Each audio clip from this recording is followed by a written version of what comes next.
15 mínus 3 sinnum svíinn opnar, 2 sinnum 3 mínus 3 sinnum 3, svíinn lokar. Hér útkoman 24. Það fæst með því að ég byrja á því að vinna hérna inn í sviganum.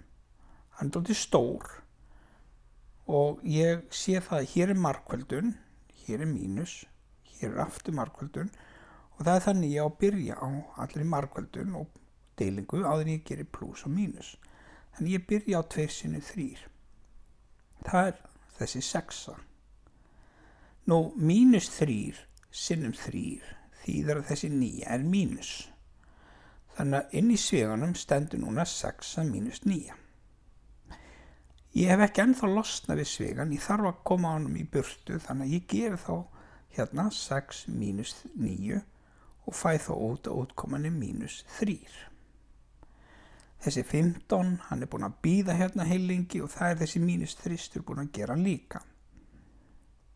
En dæmi lítur núna svona út, 15 mínus 3 sinnum mínus 3. Ég þarf að klára þessa margföldun hérna, gera hana áður en ég gerir plús og mínus. Ég nefnilega með mínus 3 sinnum mínus 3. 2 mínusar þýðir að útkoman úr þessari margföldun verður plús. Mínus 3 sinnum mínus 3 verður þá plús 9. 15 búinn að bíða hérna allan tíman, það ekki fyrir núna sem það kemur að 15.